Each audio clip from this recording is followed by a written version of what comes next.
ubwo rero ngiye guhita ko nyigira gutya. Murabibona inyama y'imbavu ngiye kubanza nyigire gutya nyigarike ku mugongo. Nabwiye ko iyo umuntu ari guteka aba afite n'akantu ko gusoma, umuntu aranasoma kugira ngo ibyo kurya bigende neza.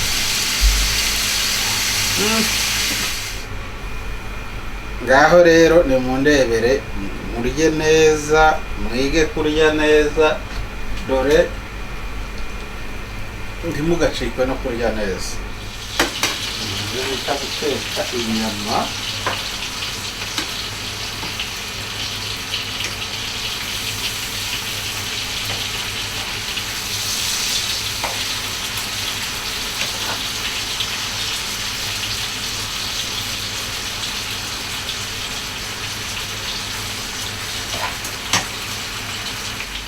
ibintu biba bimeze neza rwose. Ndaza gushyiramo na kadivayi, na kadivayi nikaburamo muri iyi nyama nayo ushyiramo gake, atuma ibintu bigumya kugenda neza. Murabibona rero, ubwo maze gushyiramo bya birungo byose, nimwitegereze murebe. Bimaze gushyiramo ibirungo byose rero, inyama mu mwanya muraba ukuntu biraba bimeze neza. Rero mwabibonye hano twagarutse kuri Gubwa Neza TV. Imbavu, inyama yo hejuru y'imbavu, cyangwa se iyo twita mu gisirimu amavuta y'imbavu. Uyu munsi turateka inyama bita inyama y'imbavu, cyangwa se hejuru y'imbavu ariyo bita amavuta y'imbavu mu rurimi rwiza. Murayibona rero ko na timiyani yahageze. Ibirungo rero ngira ngo reka nze banze mbasobanurire kuko ubu twatangiye. Ibirayi byo murabizi nyene ko ibirayi ni ngombwa. Murabibona hano, ibi ni uburisho.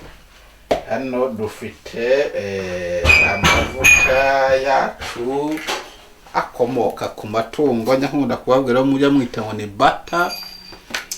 Igitunguru nacyo ntago kibura, umufyo wonyene ubuhari ucyayi umeze neza. Black pepper ntabwo ugomba kuyibagirwa ugiye guteka inyama y'imbavu, na timiyani. Timiyani yumye na timiyani bisi byose bigomba kugendana. N'umunyu rero nk'ikirungo gikuru, umunyu nk'ikirungo gikuru. Ubwo twagiye rero, ubwo turatangira tubanze inyama yacu, tubanze ngira ngo naberetse ipano. Pano mwayibonye nayo ko iriteguye. Ubwo twatangiye twagiye.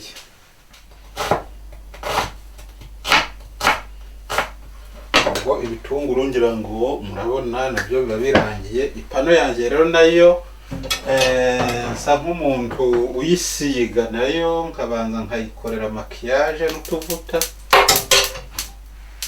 Tuvuta dukeya cyane rwose, nayo ibikeneye makiyaje. Ya nyama yanjye mwabonye ko yatangiye guhumeka, gututubikana rwose. Hano murabibona ko imaze kubonaho umunyu, ikagiraho na black pepper, itangira guhumeka. Nimureke inyama ihumeke.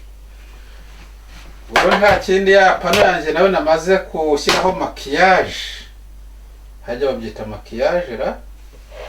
Namaze gutunganya, ubwo yamaze nayo gufata umurego. Murabyumva? Ugashyiraho muri ubu buryo. Ugashyiraho muri bwa buryo hajya bateka umunyu. Muri kwa gufata umurego rero, ko nongera ngashyiraho umunyu ku rundi ruhande. Umunyu tujya no ku rundi ruhande.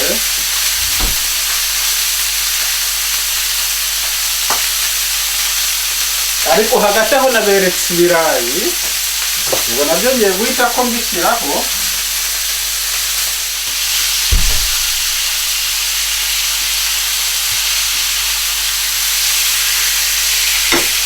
Ndagenda bihinduramo. Nimara guhindura ibara rero, ubwo ndahita ko nshyiramo bijya byitwa amavuta y'amatungo n'ibitunguru byanjye biraha. Cya kirungo gihumura mwakibonye bita timiyani. Timiyani nayo ubwo ngubwo iraha ngaho irimo tegereje kuko ijya gutanga iyi mpumuro hariya mwiriya nyama. Imyanya ngira ngo murayibona neza ko ibintu bimeze neza. Iyi rero nayo ubwo iri aho ngaho guhumeka, ibintu bikomeje kuba byiza.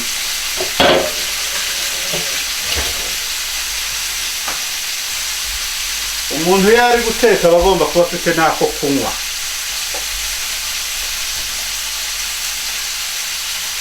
Kameramani wanjye rwose ameze neza, nawe mu mwanya ndamusaba ajya gushaka ko kunywa, tuzamura imyotsi kugira ngo ibintu byose bigende neza.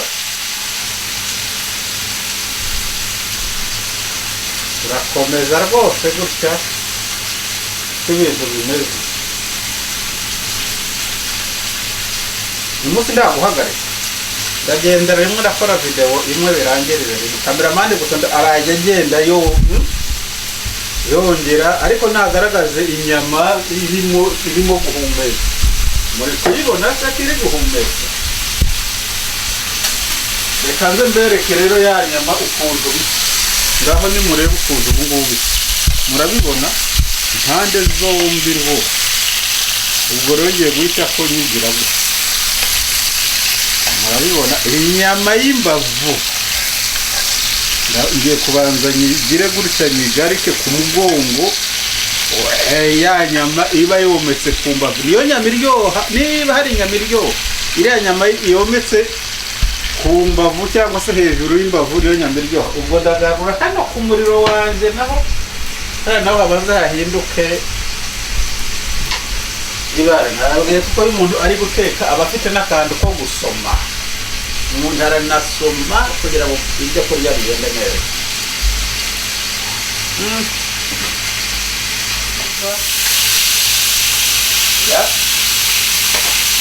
Ubwo rero ahangaha nibwo ngiye kuzana bya bitunguru byanjye bishyiremo hano. Bya bitunguru byanjye nibwo ngiye kubizana mbishyiremo hano. Bya bitunguru byanjye nibwo ngiye kubizana mbishyiremo hano. Noneho nzane ya mavuta akomoka, nzane na ya timiyani ateho hano. Ya timiyani nayo ndafataho hano. Murabibona ngira ngo ya timiyani nayo ni ugukataho gutya, rambikaho gutya, bakora ikintu kimeze nka dekorasiyo. Azana bya bikomoka ku matungo nabyo, iyo bita ngo ni bata. Mwayibonye, iyo bita ngo ni bata ikomoka ku matungo, nayo ndakataho nshyireho. Iyi ikomoka ku matungo.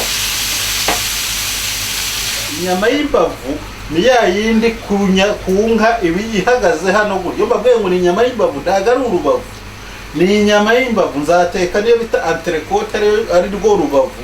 Uru rero ntabwo ari urubavu, ahubwo iyi ni inyama iba yometse hejuru y'imbavu. Urabona ku mugongo gutya hari inyama y'iferi iba yometse. Inka ntabwo iyikoresha cyane, ni inyama ihora ituje.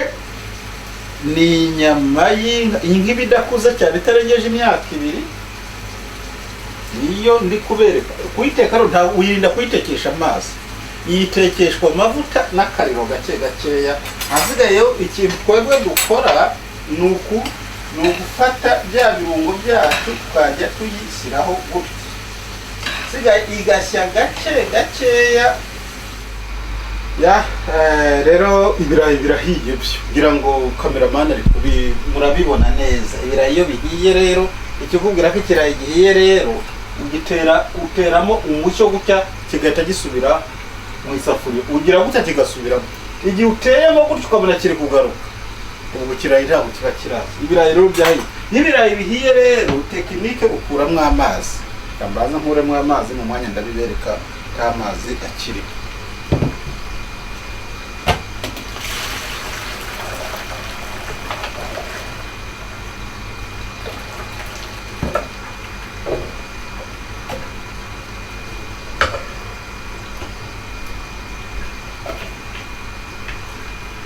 ibanga rya mbere, amazi murabona ko yamaze kuvamo. Ubwo rero mbigarura hano gutya, umuriro ukawukuramo. Noneho ya nyama yanjye rero nayo murayibona ko yahiye pe, yahiye imeze neza. Murayibona iyo yahiye ukuntu iba imeze. Ngaho reka mbereke rero mundebere inyama yahiye pe, murayibona neza, yahiye irashya. Ubu rero ngiye kubereka n'ukuntu bayarura ku isahani. Ubwo inyama yahiye, icyo nkora nta kindi ni uguhita ko yizana hano ku isahani.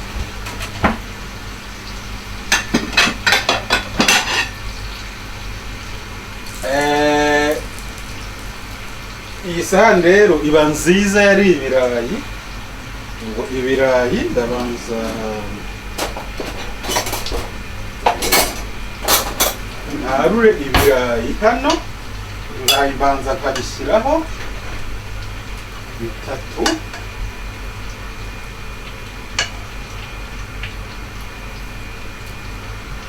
Urabona ibi ni ibirayi rwose bigomba kuba bihagije umuntu. Hano ya nyama yanjye nayo yahiye rero ndayizana hano, mbaza yizana nyibereka. Ariko urayibona nawe ati ni inyama yo hejuru y'imbavu, ya yindi itaryamirwa, ni intaryamirwa. Iyi nyama niko bayita ubundi, y'inka imeze neza. Ubwo rero iyi nyama yujuje amagarama umuntu agomba kurya. Ubu ndagira gutya rero nyizane hano, mfite umushyo wabigenewe, naho murawubona ufite ubwiza bumeze nk'amaribori. Murebe nawe hari wagira ngo ufite amaribori ugendanye n'ino nyama. Ubwo rero iyi nyama yanjye murabona ukuntu imeze, ndayikata nayo mu buryo bwa kijyambere. Ndayizana nyikate gutya, ngomba kujya mbigisha bose. Murabona ko yahiye, ubundi butaha nzabigisha inyama y'amaraso. Ukayigira gutya, hasigaye hano naho hano ukagira gutya, ukazana kuri ya jus nayo ukamenaho gakeya, ya jus yayo. Ahasigaye rero ifoke n'icyuma bigasuhuzanya. Ngaho rero ni mundebere, murye neza, mwige kurya neza. Dore ntimugacikwe no kurya neza, nawe mujye murya neza. Murabibona aha ngaha rero, reka mbanze mbitangirire hano rwose. Ufata inyama yawe